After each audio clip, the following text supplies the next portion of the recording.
What a Monday Night Raw. I mean, this whole week it's been a lot of changes. Now we continue with another one, and today we're sharing the best highlights of what happened. Yeah, well, the day before on Monday Night Raw. So, what could be the first one? First one was a tag team match for the Women's Tag Team Championship. Damage Mm-hmm. Control versus the Unholy Union. So Isla Dawn, Alba Fire versus Io Sky and Kairi Sane. The winners will take on the new Women's Tag Team Champions Bianca Belair and Jade Cargill, which at the end, Damage Control was my prediction they was going to win. That's but true. they lost.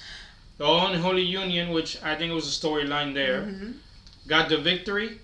Next championship match for the tag team titles, and it looks like it's going to be next week, I would assume. Yeah. We want to know how are the changes for, again, this tag team that they are supposed to have the rematch because they actually deserve it. I think it was already planned. Of course, we know that. Exactly. They have to get the rematch. At the end of the day, you cannot deny that Jade Cargill and Bianca Belair, they actually fought pretty well in the middle of the pay-per-view. But that was the first highlight. Why don't we go to the second one that it really caught our attention? That it was the number one contender for in the Intercontinental. The Intercontinental Championship. We had two matches. The first match was Dirty Dominic Mysterio, Dragunov, Ilya Dragunov, and Dragon Lee. Dragunov getting the victory, but why? Because Dominic was ran out by Damian Priest. That was so funny. And Dragon Lee. It was really fun to watch. Dragon Lee was attacked by Carlito. Exactly. So that means Dragunov got the victory, is heading to the Fatal 4-Way for next week's Monday Night Raw. I mean, coming up from Dragunov, I would say that I think it's one of the best contenders so far, okay? If you're looking for an Intercontinental Championship like this one, because Braun Breaker, I think Braun Breaker, what he needs right now, it's somebody who can actually challenge him, and in this case somebody who's really competitive, and I would say that would be the case of Dragunov. But in the other hand, you also have the other one that was the case of, well, the other one was Sheamus, Ludwig Kaiser, and it was supposed to be Bronson Reed. Yep. But Bronson Reed was out of the arena, you can say. He was at home. He had COVID-19, so couldn't be making it. So we had a mystery opponent. Right. And that Braun Strowman went straight to Adam Pearce, got the challenge, said his ribs were fine. The doctor said as long as he wanted to do it, he would be in the match. He was in the match. How he going? Which I didn't think he was going to win. Nobody thought, I guess.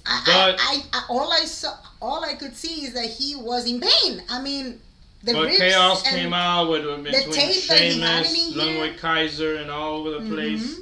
I think the Judgment Day came out too in that match and everything. Like always. So exactly. So, but Strowman at the end got the victory. Yep. So now it's going to be a Fatal 4-Way next week. Raw will be live from Canada. Albuquerque. Sorry, not Albuquerque. From Calgary, Alberta, Canada. Will be live for Monday Night Raw. So it's a Fatal 4-Way. Pete Dunne, Jay Uso, Braun Strowman, and Ilja Dragunov. Those Fatal 4-Way. The winner of that match will face Intercontinental Champion Braun Breaker for the Intercontinental Championship. And I think the four of them are just perfectly, I would say, which for I think this type everybody's of rooting for Bane to championship. bend Jey Uso, I would assume. Yeah, I think everyone wants to see Jey Uso to have his momentum with a shot like this, because the Intercontinental Championship right now, specifically with Jey Uso and Braun Breaker, like they were talking, if you saw it, if you take a look on what they were talking about it, like, you know, my family or whatever, the past that they had before, it was something that it happened in the past. So if they actually can get an actual encounter, you know, and I don't know if it's going to be in a pay-per-view at the end of the day or not, but it'll be really, really, really interesting to watch. I would love to see Jey Uso, certainly, but who knows, maybe it's another one who can get also the title finally. So that'll be the third one, I guess. And the other one? The second one was CM Punk getting his bracelet back. Yep. Drew McIntyre came out, attacked him, broke the bracelet right on top of him.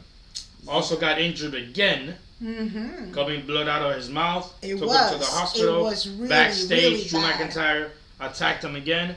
Drew McIntyre is not very happy. He wants a rematch. Yep. There's probably going to be a third match for this match. And we'll see if this third match, another stipulation. Yep. Can it be for the bracelet? What are they fighting for? or Drew McIntyre just wants to finish, as they say, the story. The story. With CM Punk. We have to Meaning see what happens of destroying him completely. Exactly. I don't think the story, but physically, I would say. Exactly. Right? And the last one was... And the main event was... The main event. The Judgment Day. It was supposed to be Finn Balor versus Damian Priest one-on-one. Oh, yeah? I thought it was supposed to be one-on-one. all the time. But Finn Balor did not want to... Compete by himself. Mm-hmm. So, he said, as long as it's a tag team, I will compete. So the Judgment Day, Finn Balor, JD McDonald versus Damian Priest. Remember, Damian Priest doesn't have a lot of friends in there. But Rhea Ripley said, not at this point. Hold on 1 second. I have just a guy for you. Yes. Main event, Jey Uso. Exactly. They talked to each other. One said Wappa. The other one said Yeet. So Wappa and Yeet were in a tag team match in the main event. Whippa. Right. Whippa and Yeet were in the same main event. Yeah. Got the victory. And at the end, when one leg limping, you see Rhea Ripley going like this. Yeah, at the end of the show, apparently she was yeeting around with the crowd. Trying to make Damian Priest do the same thing, but he didn't want to do it. Exactly. But, you know, if you didn't know, I was checking the clips on Twitter, whatever.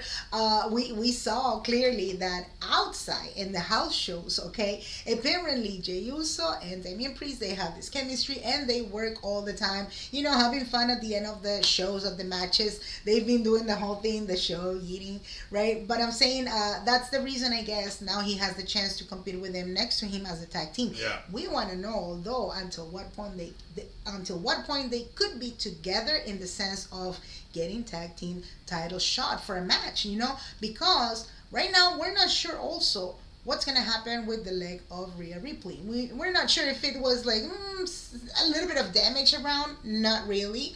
We're not sure yet. We're not sure yet because if there's any changes, who knows? Maybe Damian Priest, you know, is going to be with Jey Uso for a while, you know. That's it. They'll probably be a tag team for a little while. Correct. I mean, and just a reminder, Finn Balor and what's his name again? Jey Uso? No, JD McDonough. JD McDonough? JD McDonough.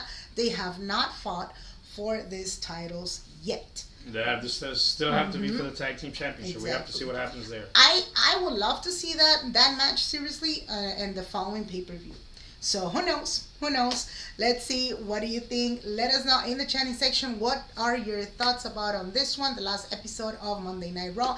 And of course, do not forget to like this video, subscribe to this channel, because here on Wrestling Battle US, we're reacting, we do live streaming. All the information is in the video down here. So we'll see you in the next one.